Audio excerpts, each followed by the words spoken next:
Actual గా ఆయన సినిమాలు ఎప్పుడు క్లాసిక్ ఉంటాయి, బట్ ఇందులో ఎమోషనల్ టచ్ ఎక్కువ ఇచ్చారు. అది కూడా చాలా బాగా వర్కౌట్ అయింది. ఎవ్రీ ఎమోషనల్ సీన్ ఇప్పుడు మనం ఫీల్ అవుతుంది. దాని తోటి డిఎస్పీ గారి మ్యూజిక్ కూడా చాలా బాగుంది. పోయిరా పోయిరా సాంగ్ అయితే మాత్రం చాలా బాగుంది. బట్ ఏంటంటే కమర్షియల్ ఫార్వర్డ్ లో కొంచెం క్లాసీగా ఎమోషనల్ గా పోయింది సినిమా. బట్ ఇందులో లెంత్ ఎక్కువైంది సినిమా. 3 గంటల 5 నిమిషాలు అంటే కొంచెం ఇబ్బందికరంగా అది నన్ను బ్యాక్గ్రౌండ్ ఇంకా మాసీగా ఉంటది కాబట్టి అది బాగుంది అనమాట. బట్ ఈ సినిమా కూడా ఓకే. బట్ ఏంటంటే ఒక క్లాసిక్ గా సైలెంట్ గా స్లోగా వెళ్తుంటది. దాని వల్ల 3 గంటల సేపు కూర్చోడానికి కొంచెం ఇబ్బందికరంగా అనిపించింది అనమాట. ఎంతమంది తీసుకుంటారో ఎంతమంది తీసుకోరో తెలియదు. కానీ సినిమా పరంగా చెప్పుకోవాలంటే ఒక ఎమోషనల్ ఒక సూపర్ హిట్ గా చెప్పుకోవచ్చు. ఒకసారి అయితే చూడొచ్చు, రెండోసారి చూడాలంటే ఆ లెంత్ వల్ల ఇబ్బందిగా ఫీల్ అయ్యే అవకాశం ఉంది. బట్ రష్మి గారి క్యారెక్టర్ అయితే సినిమా కొంచెం వేస్ట్ అని అనిపిస్తుంది. ధనుష్ గారు అయితే ఆస్కార్ రేంజ్ ఇచ్చారు పర్ఫార్మెన్స్. నిజంగా ఆస్కార్ రేంజ్ ఇచ్చారు. ఆయన ఒదుగుపడనే చెప్పాలి. అక్కడ ఉంది ధనుష్ గారు ఒక బిచ్చగాడు అనే క్యారెక్టర్ మనం వినవాలైపు అంత విధంగా అనిపించింది అనమాట.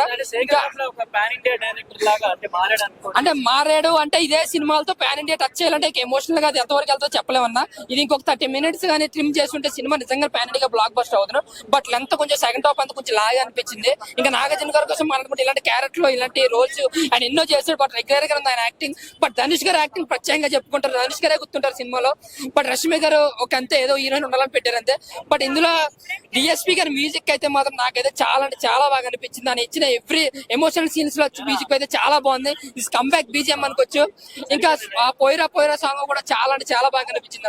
ఇంకా శేఖర్ కమల్ గారు ఏదైతే అనుకున్నారో దాన్ని చెప్పడానికి చాలా ట్రై చేశారు. అంటే ఒక అత్యాసకి ఒక డబ్బుకి ఉన్న వ్యత్యాసాన్ని చాలా ఎమోషనల్ గా చెప్పాలనుకున్నా అది కొంతవరకు వర్కౌట్ అయిందనే చెప్పుకోవచ్చు. బట్ లెంత్ ఎక్కువైంది సినిమాలో. ఎవరైతే వస్తారో బట్ 3 గంటలు ఫిక్స్ అయిపోండి. సో ఓవరాల్ గా అయితే ఎక్కడ బోర్ కొట్టదు. సినిమా అయితే ఒక సూపర్ హిట్ గా చెప్పుకోవచ్చు. Thank you.